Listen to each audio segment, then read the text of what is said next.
Welcome to the Great Outdoors Show with Jason and Shane.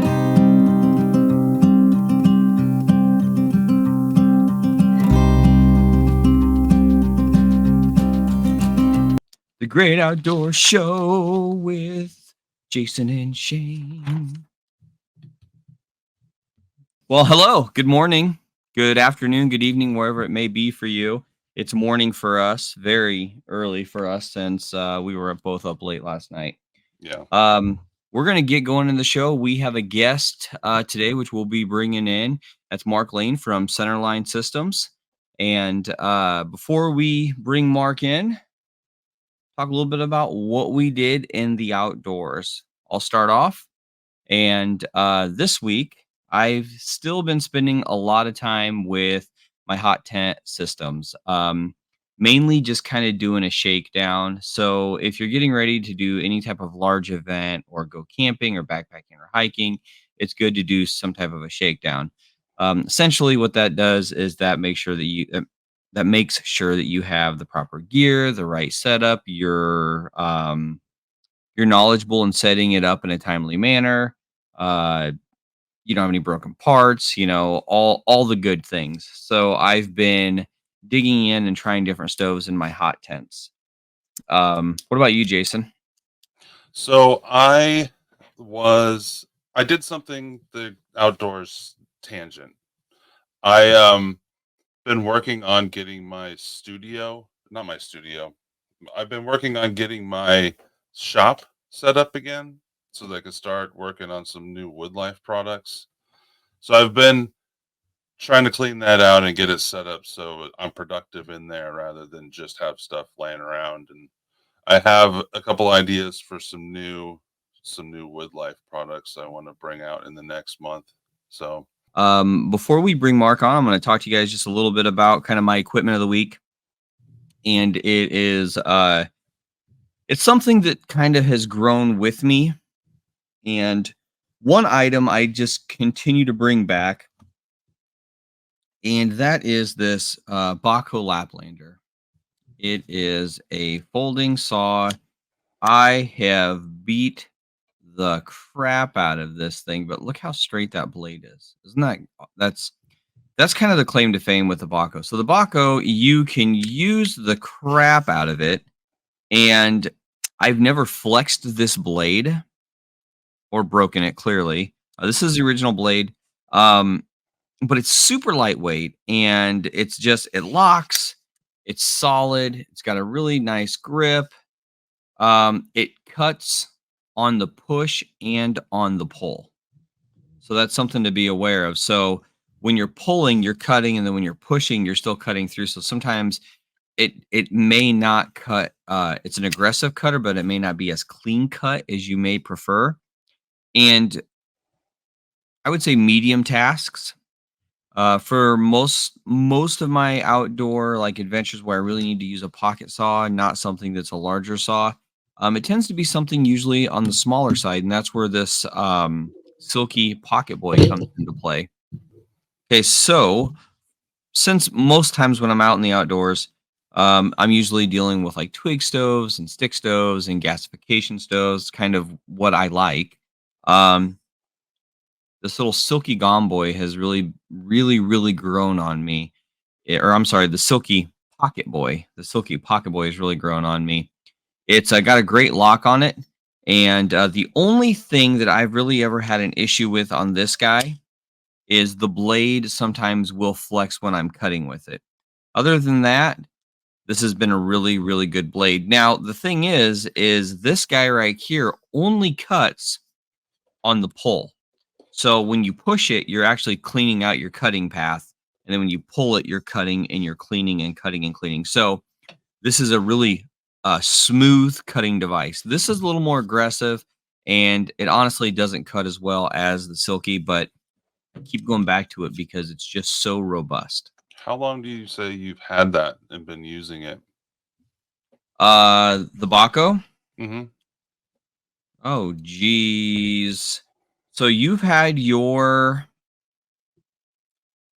you've had your stove that you shared with us last week for like 10 years. Yeah. And I've had this every bit as long as that because I remember when we were buying some different type of gear when you bought that stove. And I had this around that same time. So I would say this is 10, 12 years old, and it's been a great saw. Like I said, it's an aggressive cutter. It's handy. It's just it fits away really smooth. And for a lot of the cutting that I do, it's really useful. Anything bigger than like a pocket saw usage, I usually go to a bigger saw or even a power saw. I have an little electric 4-inch saw that I was doing some testing on. It's a good cutter. Not really my thing, so I haven't really used it too much. I haven't done any videos with it. Yeah. That's really it for the equipment of the week for me as well. So, Mark, welcome to the Great Thank you. Outdoors Show. Thank you, Shane and Jason, for having me on your show. Thanks. Yeah. Mark Laine from Centerline Systems. Mark, tell us a little bit about you, kind of what made you the business owner that you are today, and kind of how did Centerline Systems get its kickoff to start? Well, okay. Well, first off, I'm not sure if I'm much of a business owner. You know, it's not my my background. I mean, just in a real quick summation, I joined the military when I was 17. Did 22 years in the military, both active and reserves. Spent about not quite a decade in the CIA as an operations officer.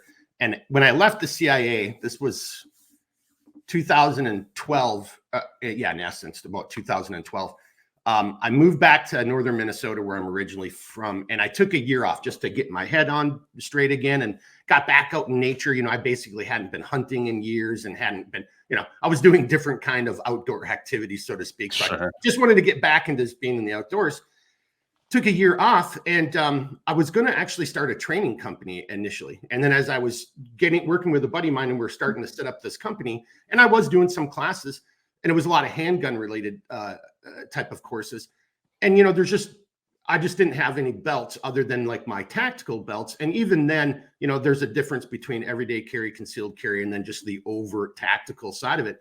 So I had to find somebody to help me start making a belt that I wanted to make. And that's kind of where it all started. I started making belts for my training courses. And then as I was getting back into hunting, you know, you guys are talking about tools right now. I almost lost a really expensive skinning knife. I'm a big bow hunter. I was field dressing an animal, a deer I just harvested. And it's kind of like right now, it's like just muddy and snow and stuff. And I'm looking around like, where the hell is that? Because, you know, and I'm not picking on Baco. I've got one of those Bacos, but you know, they blend in, right? And I was like, where is this damn knife? And didn't want to lose it because it was expensive. And then so I've been lucky throughout my military and agency career where we were doing sewing and alterations and things of that nature. So when that moment happened, I'm like, well, I've got to make some type of kit, tool roll, where I can have all of my field dressing stuff and I can lay it down on the ground right next to me. And then when I'm using a knife, I can just put it there and I won't lose the damn thing. And that's kind of really how the business started. So I made one or two of these. My friends started seeing it and they're like, oh, hey, make me one of those. Oh, make me one of those. And then the light bulb kind of went off like, well, maybe I should start making gear. Again, no real background in this industry other than I use a lot of gear on a personal level, you know, for the vast majority of my life. And that's kind of how it all really started. You know, it was like, oh gosh, I guess maybe I should start making gear. And then slowly but surely. And then, you know, we came out, well, first we had the Thor system, which was like it wasn't really a plate carrier, but it was, you know, for tactical hunting, outdoor recreational use. And then, you know, as I'm sure you guys well know, then we ended up making the Mother Canteen carrier based on, so some friends of mine, Jason from Lester River Bushcraft, George from Puco Cutlery, were over in George's shop one day, and Jason was saying something to me. So I grabbed a napkin and sketched out, you know, kind of what the things that we used to do with our canteen carriers in the military. Like, Jason, like this. And he's like, yeah, that would be it. And then that kind of is where it really all started. You know, then we made the Mother Canteen carrier. And I think that's kind of what we're probably, you know, best known for is the, you know, that canteen carrier that we make. So I don't know if that was a good enough background, like who I am and how I got into this business, but cheers. I don't know. Cheers. Yeah, it was just coffee. Yeah, that's all I got is coffee today. Yeah. Jason's like, I don't have anything alcoholic to drink. What the hell, man? Oh, he's looking I around.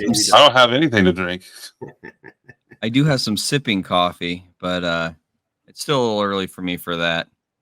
So, Mark, along with creating, uh, I have so many of your things, but as you've told me, I'm a little outdated on some of my stuff. But you know, the deal is it's just good quality stuff. It lasts, and I don't want to say I beat the crap out of it, but I use it, and in most people's cases, gear, equipment, bags, they wear out, and mine hasn't. So when you said, "Oh, kind of a model behind," well, yeah, but it just works well. Um, that being said, I've created my own outdoor stuff. I have the coffee spit. Jason does his wood life, and you with centerline systems. What's some of the issues that you run into being kind of a small, but really to me, it seems more like a larger business owner because it's just so well known. What's kind of some of the issues that you're running into now being a business owner with the outdoor gear?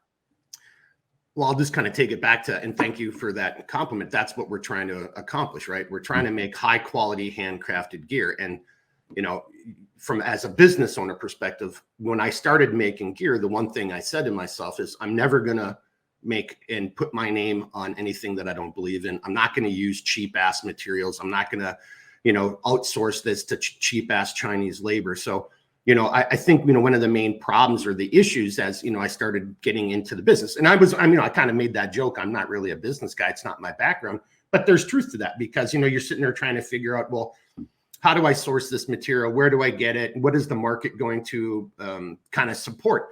And there's, I guess some people say, well, your gear is so expensive. And, my kind of rebuttal or joke is if I ever had to go on Shark Tank and open up my books and people saw how much it costs for me to make a product, and then compare that to what I'm selling it for, I'd get laughed off of Shark Tank. They'd be like, that's not a business. That's like a really expensive hobby that you got.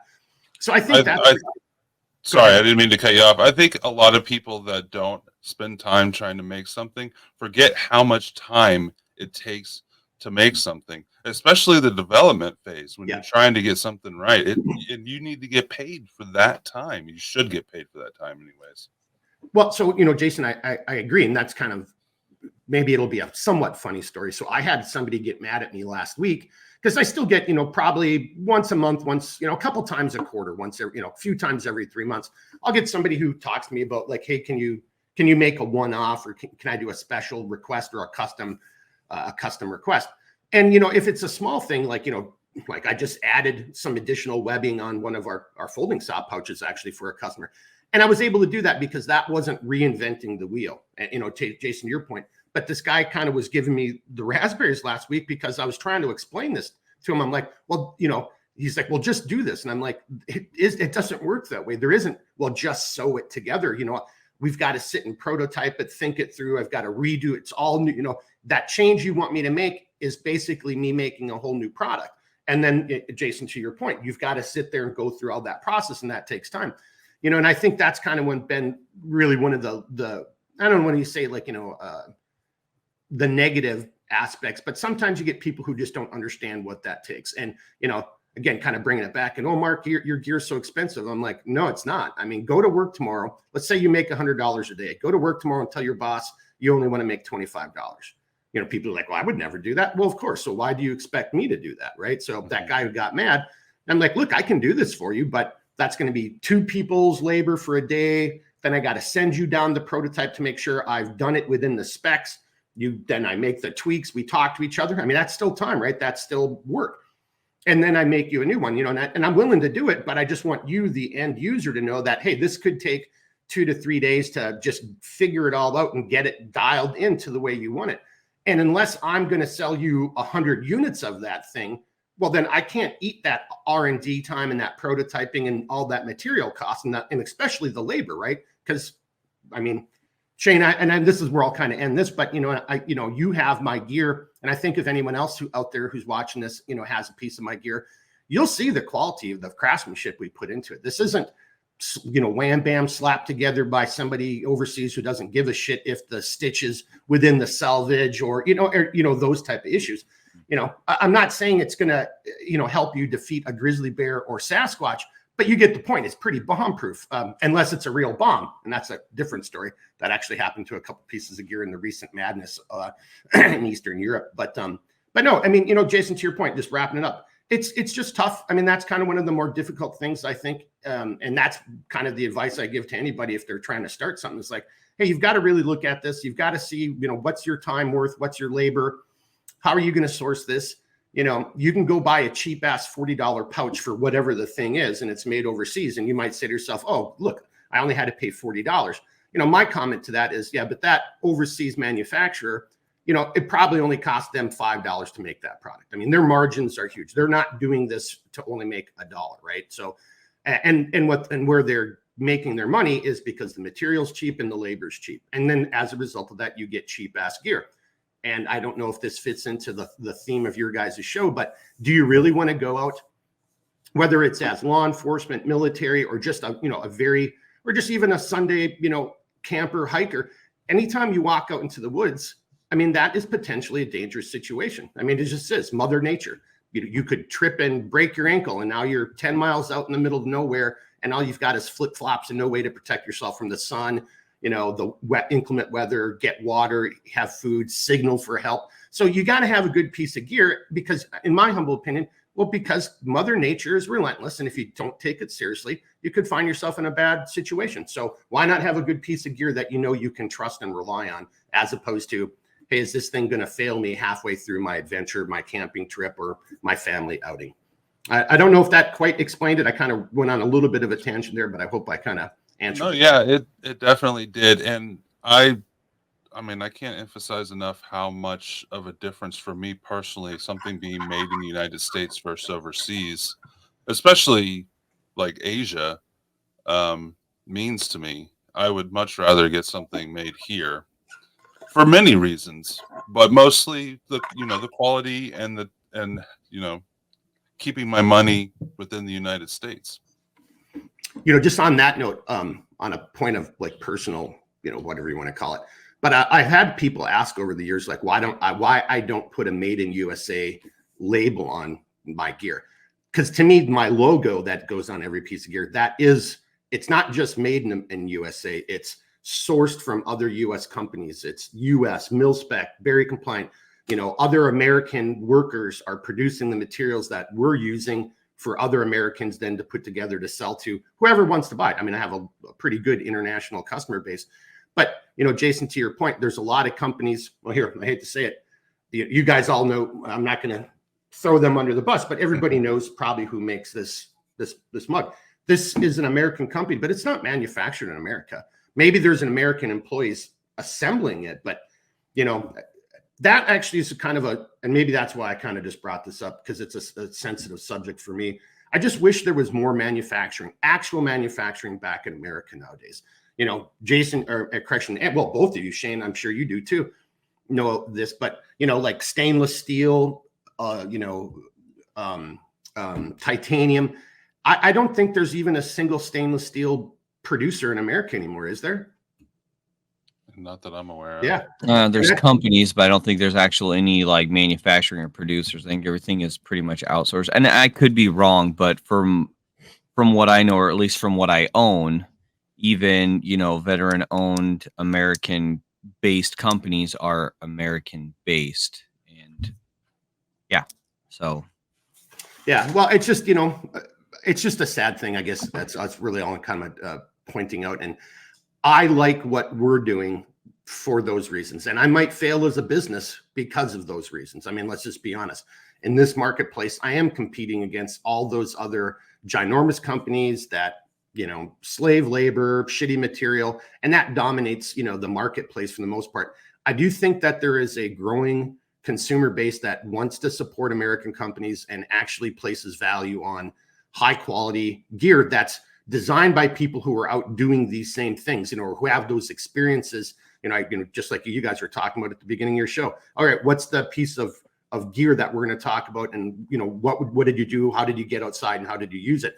I think that's important. I think a lot more people are waking up to that kind of idea. And I think that's where, our company name, Centerline, I think that's where that's still kind of if you can find us on social media, but that still kind of rings true because I think that is a nice glimmer of hope, and maybe more and more people will start waking up and realizing, hey, that, because how many times you hear it, cry once, buy once, or buy once, cry once, whatever, that thing is, bringing it back to belts. When I first started Centerline as a product company and not so much the training company, I did a couple shows, in those first couple of years, like, gun shows and trade shows and things of that nature. And I just would have customers come in and like, oh, that's a really good belt, and I'm like, yeah, what the belt you're wearing isn't. And again, I'm not going to pick on another company, but it's a pretty big name company. I'm like, I'm going to look at that flimsy ass belt, and you're carrying concealed, or you're carrying open, or you're just carrying gear on it for work, and I can squish it and maneuver it around like a spaghetti noodle.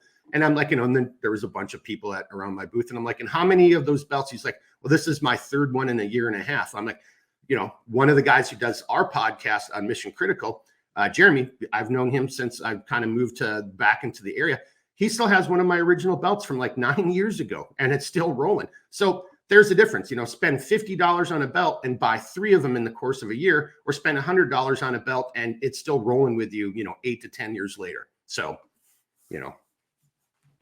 it's funny, you buy once, cry once. That really rings true. And a lot of us, we learned that lesson the hard way.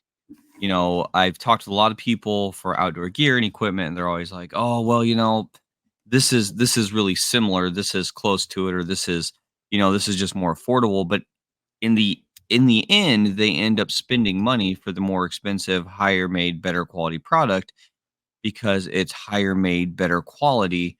Good enough when you're in the outdoors just doesn't really work. It wears out. I've been there. I've done that. I've bought crap.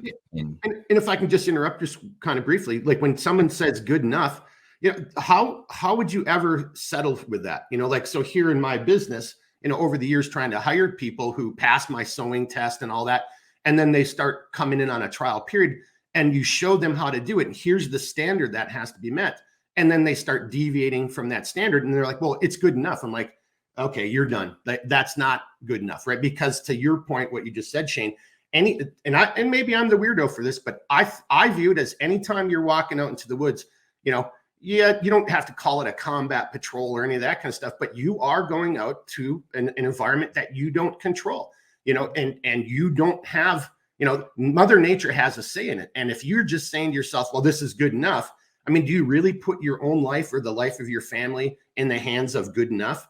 I just don't settle for that. So. No, and I completely agree with you. That's why a lot of times for especially like doing bushcraft, campcraft, woodcraft, a lot of it's skill based, because you can't fight against Mother Nature. You have to, coexist. You have to get along with whatever's being thrown at you and learn how to take, the punches that roll at you. And, George Washington Sears always said, Nessmuck, you don't go out to rough it, you go out to smooth it, but you can't just go out and make things easy, right? You don't go make them easy by just making it easy. I mean, there are certain skill sets that have to go, I had a fun story about that last episode, if people want to go back and check that out. Yes, you do. About what the outdoors threw at me. Unfortunately, I don't know if a piece of gear would have helped me with that. No, I don't think so. I think that you were in a pretty weird predicament. Yeah. So I don't even know the story, but just to kind of throw a comment on that, gear isn't the answer. Gear helps. Having a good piece of gear, a high quality piece of gear, but at the same time, you have to know how to manipulate that piece of gear. And Shane, as you were kind of saying, you've got to work within the boundaries, the conditions, and you've got to, and Jason, I don't know if this goes to your point, but you have to know how to work within nature, right? Because as you just said, Shane, you don't get to control that. You've just got to figure out and have that skill set. You could have the most bright, shiny thing in the world that does a million things, but if you don't know how to use this properly, then it's just a paperweight or another rock in your rucksack. You still have to have that mindset, the skill set, and then your gear can then, in my opinion, then the gear actually becomes a combat multiplier as opposed to just a heavy rock in your rucksack at that point. Yeah, and that also brings us to the other side of it, because you can go out and buy the cheapest stuff, and if that's all you can afford, then that's fine. But you can go out and a lot of people, when I started, I didn't have a lot of money. When I started making content, I didn't have a lot of money because I've always been an outdoorsman. So I, bought cheap stuff and did what I could with what I could. But the other side of that is the people that have the money and buy all this stuff and never really figure out how to use it effectively. Right. Frustrating. Well, and that goes into just another, again, if you don't mind me plugging my company, the gear I'm trying to make gear. So to Jason, kind of what you're saying, because the other side of that coin is if it just sits in your closet and only gets used once a year, for me, that's not a good cost benefit analysis, right? So Jason, your point, I'm like, well, if I'm going to buy it and it's only going to sit in my closet, I'm only going to use it once a year. Well, then maybe that price point does come into play. But if you've got a piece of gear that you can use, every day in a multitude of environments and a multitudes of settings, it's multifunctional, multidimensional, then that's a piece of gear that, I want. And that's kind of how I shape my life, even on the things that I'm not making, the other products I buy and what I'm using, yeah, okay, these things are expensive and, and it's manufactured overseas. But, you also kind of got to give them some props. They're a little bit, they're expensive for what they are being manufactured overseas, but you buy this and this is going to last you for the rest of your life for the most part, right? So there it kind of goes in that. So that's a little bit of the trade-off right there. But if it's just going to sit in your closet, you bring it out once a year. Yeah, I would probably say at that point, you might want to reconsider. Well, unless you're just super wealthy and then that's how you roll, right? If you've got the money and you can afford it, but just then back to our other point, if it's just sitting in there and you guys were just talking about this at the beginning of your podcast. If you're going to go camping or if you're going to go kayaking or whatever your adventure is, you better be, we used to call them pre-combat inspections. You're saying a shakedown, Jason. Mm-hmm. All right, make correction, Shane. But yeah, Shane, you were the one who was saying that, right? Yeah. Or maybe Jason was. But yeah, you got to have that shakedown. You got to go in and, is your gear, did it get like mold and rot? Or, do you still remember how to set it up? Because, doing that stuff while you're in the middle of, and I'm going to say crisis, but you see what I'm saying, like the middle of an adventure, you're out there, you're 12 miles away from the nearest, trailhead or whatever, and you don't remember how to put your tent together, or you don't remember how to, whatever the issue is. Well, that's, or you left your tent stakes. Yeah. There you go. That's an even better way of saying it. Yeah. And then you suddenly realize, crap, I don't have any tent stakes. And then that goes, Shane, to your bushcrafting thing, right? With the proper skills and a handful of tools. Yep, I just saw you doing it. Yeah. Well, okay, fashion your own, or figure out how to do it, with 550 quarter. There's other options, and that comes from experience, and that comes from learning and talking to other people, and then just getting out and doing it. And I think Shane, if I may, and I don't remember how long ago this was. And I'm going to probably get the story a little bit wrong. I remember once, this was years ago, on social media, you were just out in your backyard trying to show your kids how to do some stuff. Do you remember this? You and I've talked about this before, I think. Oh, yeah. Yeah. And then like, no, that's exactly what you should be doing. Yeah, I know I'm in my backyard. Duh, and/or obviously. I'm here trying to, get my kids accustomed to this, let them learn, teach them how to do these things. You don't want the first time they're doing that. And again, when you're 50 miles away from civilization, and because that's when things could go wrong. So do your rehearsals, do your inspections, break things out, reacquaint yourself with your tools, the equipment, and the techniques necessary to go out and have a fun adventure, and and a safe one at that point. It's ironic you said, make these tools multifaceted. So I don't know if I ever told you this, Mark, but when my family and I, when we went to Rome, Italy, I actually used the MCC, the Mother Canteen Carrier, as my water bottle bag. So when we were going throughout Italy, I got so many compliments like, oh, look at that, look at that, look at that. And it was the bag. And it was funny because I have a picture of it. And I'll send it to Jason so Jason can pop it on here. But yeah, I'm in the Coliseum with it, so it was that's pretty awesome.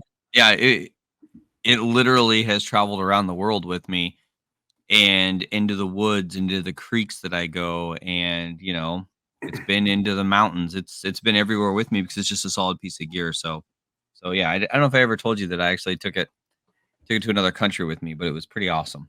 So. No, I feel like you were holding out on me, man. Sorry about that. All right, how dare you not include me in your vacation? You know, what the hell? I have another question. Sure. Is there a piece of gear that was a failure that never launched that you're maybe even frustrated about or still trying to get going? Is there something over your time of making these products that it just didn't work out? Yeah, no, I would say, and that's part of the whole, yeah, and it is frustrating, but it's also kind of the enjoyment of learning, how business works and, what is really popular with the consumers. Like many times I'm making gear and initially I'm just kind of making it for myself.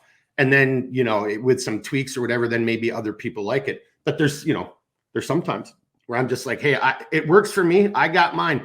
But it is kind of weird and frustrating, and I don't quite understand it. Like, so we've had probably 3 products since I've been in business that just never went anywhere. And you're just kind of like, and and I don't know the answer. It could have been I released it at a wrong time, bad time of year. There were other things going on.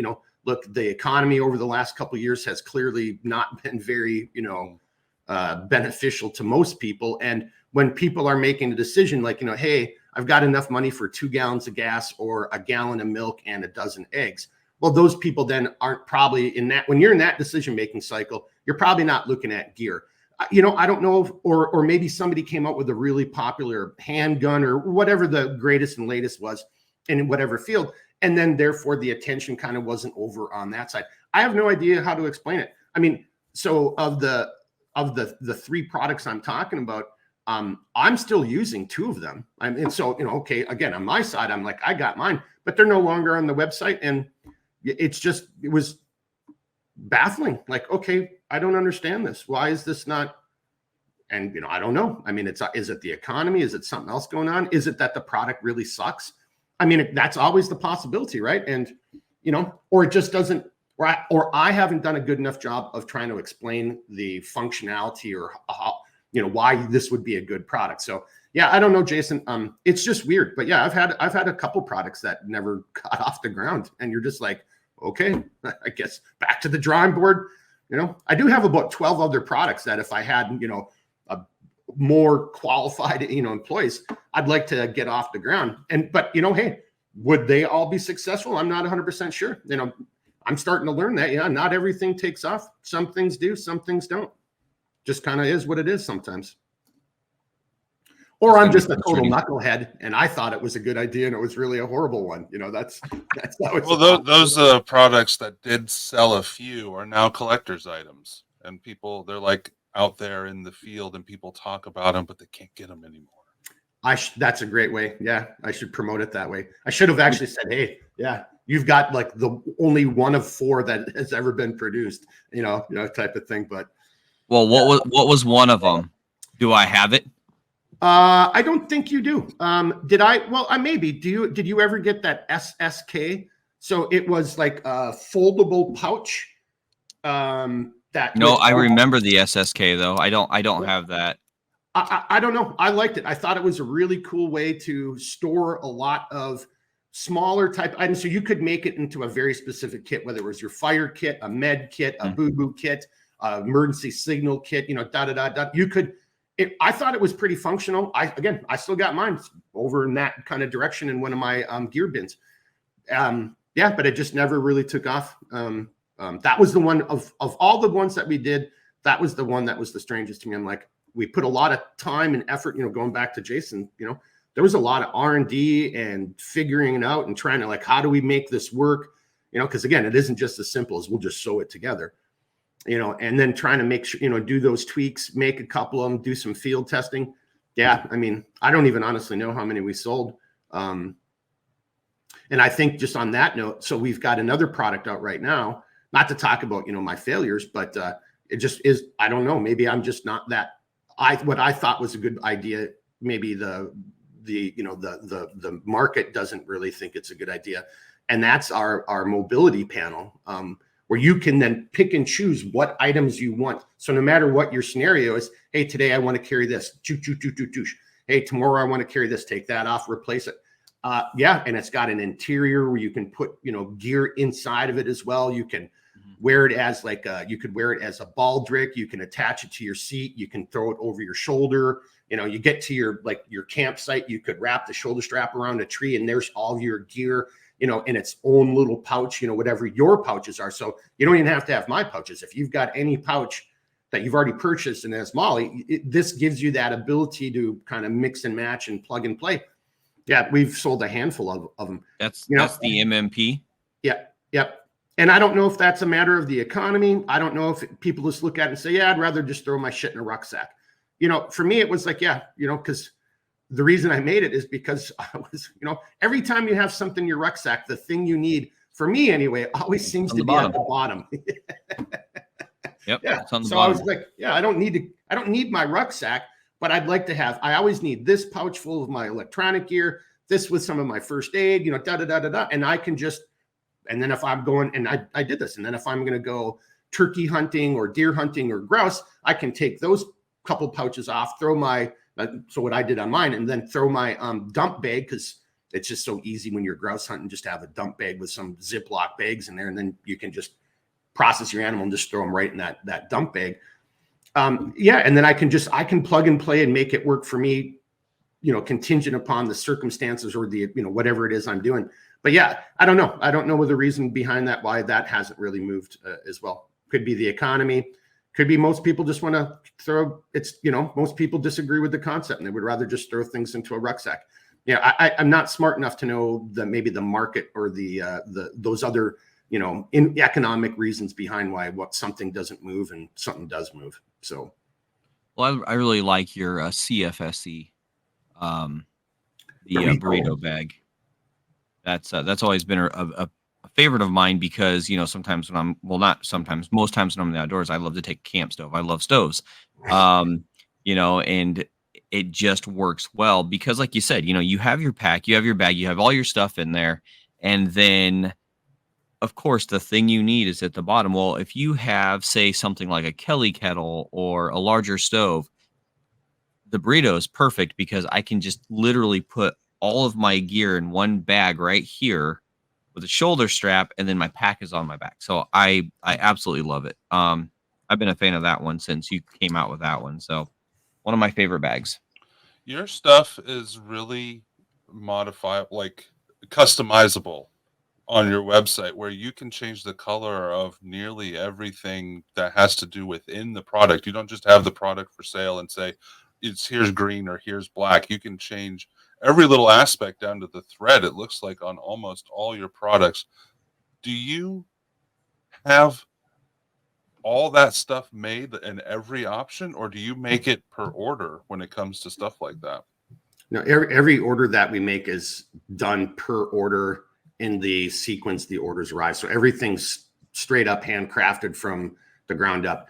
When I first started the business, excuse me, kind of to your point, Jason, we tried making like groups, like, hey, let's make 10 mother canteen carriers all in this color scheme, you know, and then we'll make 10, you know, and the moment I started doing that, then that color scheme didn't sell, you know, like, you know, it's just that typical thing. And, you know, I made 10 in Coyote Brown, for example, and then no one bought Coyote Brown for like over a month. You know, just like, well, that was a waste of time. And that's actually how just a little, you know, backdrop. That's actually how we just said, you know, well, hey, look, the other way to do this then is we just do every order. It doesn't matter what's on, you know, I take customer orders, I put them together in a work order, and then we just go right down and, you know, per the work orders right in the sequence, because everything, you know, at that point, it doesn't matter to me if, you know, if you want this color thread or this color binding tape. I mean, we still have to make the product from the beginning, you know, from scratch. So, you know, then, you know, per a work order, we might bundle it like, you know, okay, here's 3 products that have Ranger green thread. Here's 2 products that have red thread. And then here's 4 products that'll have Coyote Brown. And you see what I'm getting at? And we'll just set up with green thread, make those 2, set up with red thread, make those 2, set up with, you know, Coyote Brown, make those 4, and just kind of keep going through that process. So I don't know if that is a weird way of doing it, Jason, but that's just kind of how we've stumbled into it. Yeah. I think that's a great way of doing it, honestly. I love the fact that you can customize it to fit your aesthetic that you already have, that maybe you want to try to keep to with your gear. Yeah. Well, and I think it also, you know, kind of going to something Shane said, you know, it's not technically bomb proof. It's obviously just, kind of making a nice little analogy exaggeration. But that the other part of it, that it's almost bomb proof is that it is really unique. I've had people who have made some requests and I'm like, oh, I have no idea what this is going to look like because I've never made it with all these, well, that's really cool. The very first time I did one in Ranger green with multicam black webbing and, trim and everything, I wasn't sure. I was like, oh, I don't think this. And then I'm like, holy crap. And now that's what I'm slowly, whenever I get a chance to slip in another piece of gear in a work order for me, I'm slowly trying to go to Ranger green with multicam black. So I kind of really like that aspect because it keeps, it's not, I don't want to say the day to day, but it adds a little flavor to that. You're like, oh, I have no idea what this is going to look like. And then you're like, man, that really looks cool. I never thought of that color combo before. So it gives me, I think, a lot of fun and pleasure because then I get to interact with you, the customer, because I talk to every customer and I get to go over it, make sure it wasn't a mistake. And then I'm, that person and then they get it and they're like, oh, this is awesome. It's exactly what I wanted. And it's so unique. It's like their fingerprint. It's theirs. There's no confusing it. Well, hang on. I've got one of those too. Mine's orange, just like yours is orange. No, mine's orange with this, and this, so I kind of really like that. I think that is one of the aspects of the job I really like the most is just seeing what, everybody's an individual and just seeing what some people come up with and what they want to do. And that, it just makes it fun and makes it entertaining. It's just dialing in your gear, man. When you create this product and then I get to buy it from you, it just really dials in my gear to my likeness, and it makes the buyer, the customer, just appreciate it that much more. And it also, when you're in like-minded company, it's also a good conversation topic because they're like, people notice those things. They're like, hey, wait, it's like, oh yeah, that's right, you got it. This webbing is totally different, one off. I mean, it's cool, and but yeah, like I said, man, it's just absolutely solid product, and you're doing a wonderful job, absolutely wonderful job. And on that note, tell me, since we've been plugging the crap out of your business, which that's the whole purpose of this, is to let small businesses be known. Tell me about your podcast. What you got going on over there? So we have a side podcast that we do it once a week. So the podcast is called Mission Critical Podcast, and it's not just a disclaimer because I know there's people who think it's political and it's not. I mean, I really don't give a shit what anyone's political affiliation is. We're just trying to bring in some individuals who have, we're not always like-minded. We did a live stream last night and we had a guest on who I've known for a long time, but I'm not hanging out with him every day. He lives out in the East Coast still. And we definitely have some differences on politics, but we're all rational adults and we should be able to talk about subjects, even if they're touchy or, verboten subjects in today's society. But as adults, as human beings, and especially as Americans with our constitutional rights, we have a right to talk about this. I have a right to an opinion, just like you two guys do, right? I started doing a little bit more of, if you want to again call it political commentary, right about the botched Afghan withdrawal, and I started doing that over on Centerline Systems, and and I have some people who like these, and I was calling them rants, and there were some people who liked it, but I clearly also pissed off. And you don't want to piss off your customer base because some people just always took it as like, how dare you speak poorly about this administration? I'm like, I'll speak poorly about any administration. If I feel that way, I'm an American citizen. I have a right to my opinion. And I think this was screwed up, or I think that was a good job. So, but I wanted to move it away from Centerline and just kind of keep it insulated because I don't care anyone's politics, sexual preference, religious views. If you like the outdoors and you like good handcrafted, high quality gear, I like you, right? So I don't care, what your political or any of that other stuff is. But so what we did is we created Mission Critical Podcast, myself and Jeremy, I kind of already mentioned him, Redbeard. And we just bring on guests. And I'm fortunate enough that I still know some people who are out there doing cool gear, cool stuff, putting themselves in harm's way or doing great things for their community or just have a great attitude.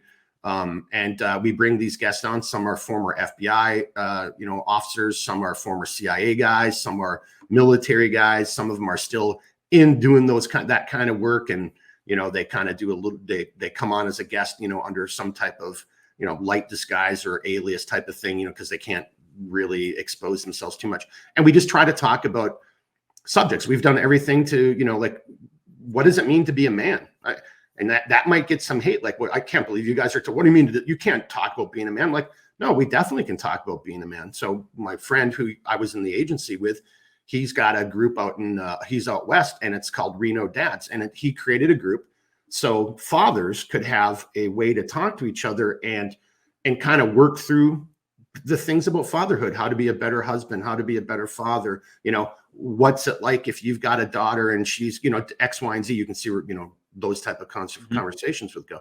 And I think that's a great thing. And that's just another example of an individual working at that individual or community level to try to make their community better. And that's all what we're really trying to do, is just have good conversations that we shouldn't be afraid of having, and talking about it openly. And like, and if you make a point, here's what I'm talking about. And here's the objective information data that backs it up, or here's where it's anecdotal, or here's where it's just my subjective opinion.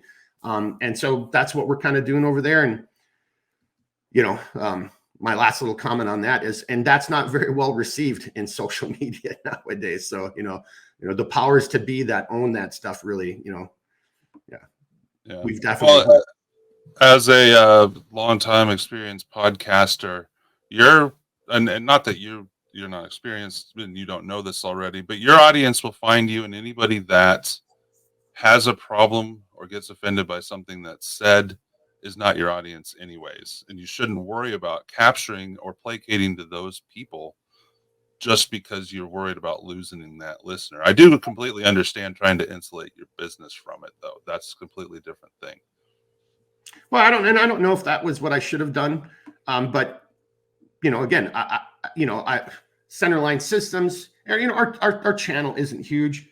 It's not like I've got, 100,000 subs or anything like that. But I Not just, yet. well, yeah, you're right. Knock on wood. Yeah, not yet. But but Jason, kind of to your point, and, and it's the same thing on the customer base. I mean, like, if we want to break it down, the customer who's reaching out to me and give me a hard time, like, your gear's too expensive, give me a discount.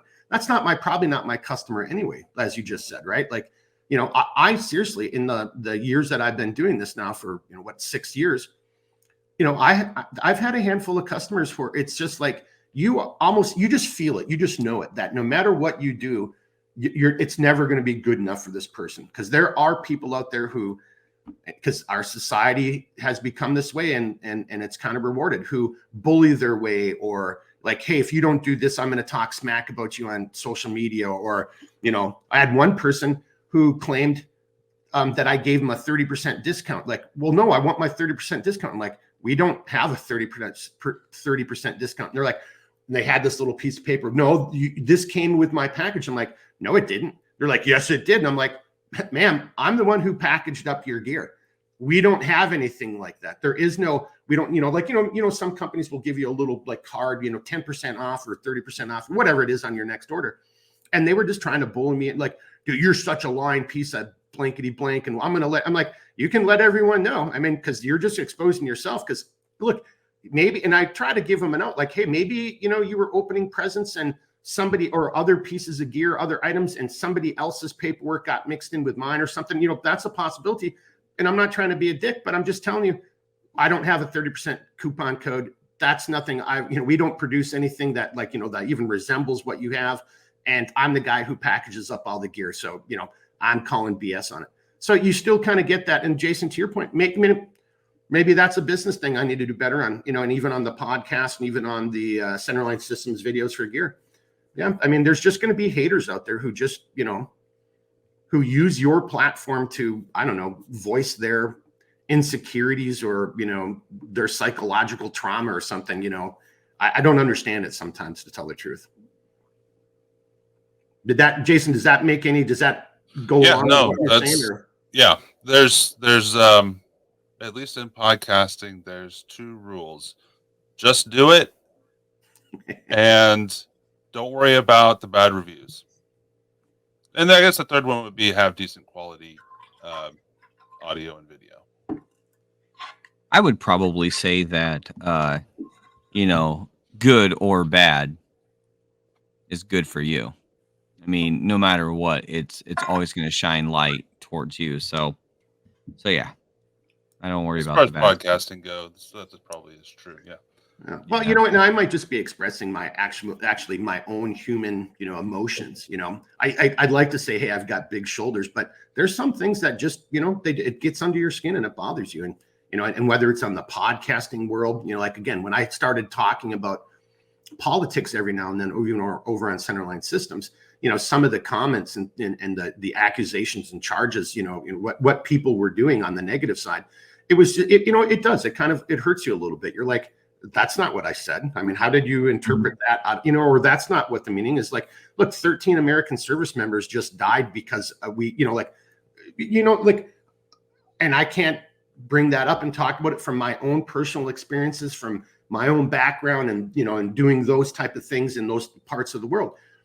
It kind of gets a little bit under your skin, and sometimes you're like, wow, or like when somebody really like, yeah, but who takes the time out of their day to watch one of your videos and then leave some just rude, comment or threatening, type of thing, in response to your content. I just want to say, and maybe, I should learn a lot from you guys. I just kind of say, well, why were you even watching it to begin with? You're an adult, just move on, go to the next thing. I don't quite get that part, that aspect of, the business and social media and what's going on in our world today. I just keep doing you, man. Just keep doing you. It's all you can do, Yeah. In my opinion, you're going to lose a lot more people being unauthentic than you are pissing people off. Because at least you are who you are. I'm not trying to be somebody else. So I learned that from my wife. My wife told me years ago when I was, I wouldn't really say I was placating, but just being kind. And my wife told me one time, I was like, honey, you can't. She's like, why? I'd rather have them dislike me for what I said than like me for who I'm not. Yep, that's a good point. Like, all right, you win. That's why I wear your ring. So, well, and then Jason, and to your kind of comment, just be authentic. The one, on the nice thing about social media, and I don't know if I'm doing it right, but the comments, on the positive side are, look, this is it. There's nothing flashy. I've got a pretty good camera. I've got lights. I've got a mic, the whole 9 yards. Could it be better? Yeah, but I don't have $10,000 and a staff of 4 people to spruce this up and do the bells and whistles. But I think, to your point, Jason, because I do get a lot of people say, like, dude, I love the fact that it's you're being a knucklehead. You don't have a script. Half the time you're laughing at your own stupidity. But then you've got the gear and you're actually showing how it works, which is more important than all the bells and whistles and the, snappy, and logos and, and effects and everything going on. So I think you're right on that part. And I think that's, no matter what going forward, I think I will always stay true to that, which is, I'm not a YouTuber. What did they say? I've got a face for radio and a voice for silent film. So, but I'm just going to keep being me, and, and hopefully it does resonate, and hopefully it does catch on, going all the way back to our previous part of the conversation. I hope more and more people are looking inward and trying to find, whether it's you guys or Jason from Leicester River, or, and so on and so forth, who are trying to find the small American handcrafted, this guy is making it, or this gal is making it. And I hope that starts resonating with more people, and more people start going down that road. No offense to any of the big companies and anything out there. I mean, that's working for them, because the vast majority of consumers, I think, that's what they'll gravitate to. But I hope that there is a growing number of Americans who are like, no, I'm going to get a piece of gear that's going to last, and I'm going to hand down to my kids, or, there's one little plug. I've had repeat customers because they bought it and then their wife or their kids stole it from, and now they had to get a new one, right? So I think that's a good testament right there, if you can, have that type of business. For anybody else who's trying to start a small business, I keep way too much gear, but then I also give gear away, and then I'm like, well, I gotta buy another one. Yeah. Well, and that, see, but there, and I don't know you, but that makes you, right? And that's what I think good people would do. Like, I've done that even just in this last year. Hey, somebody really needed something. I've got excess of them. You're like, yeah, hey, here, have one of mine. What? Yeah, I'm like, no, seriously, you need this. This is a piece of gear that would go good for your work. Or if you're going to start exploring, and taking up fishing or whatever it is that they were doing, hey, you're going to need one of these things. And I've got extra. So here you go, have one of those. So I think that's what makes you, Jason. And I think that's where, if we all could have a little bit more of that in our life, we'd be in a better place in the world. I think that's an absolute perfect ending spot right there. So you guys check out Mark, Centerline Systems. It is CLS, right? Is that what your website is? CLSgear.com. Yep. CLSgear.com, and go check them out on Mission Critical with Redbeard. Yeah, Mission Critical Podcast. You can find it by either just typing in Mission Critical Podcast. We're on Rumble, X, or Twitter, whichever you want to call it. Spotify, if you just want to listen to it, because some of our episodes have been a little bit long, and then also over on ScrewTube as well. But yeah, on Spotify, you have a video clip that's in with your podcast on Spotify as well, so you can listen and watch it on Spotify. Yep, correct. Yep. So that's great. Well, thanks for having me on, guys. If that's the end of it, but thank you very much for having me on. I appreciate the opportunity to get in front of some other people, and and hopefully this was educational, or at least entertaining, somewhat entertaining for everybody. But thank you very much, guys, for having me on. I appreciate it. Thanks, man. All right, everybody. Thanks for watching this episode of the Great Outdoor Show. You can follow us everywhere. Go to www.greatoutdoorscast.com. We're still in the process of building that, but that'll be your portal to find us everywhere. You already are. So, yeah, see you next week. See you guys. Thanks, Mark. Woo!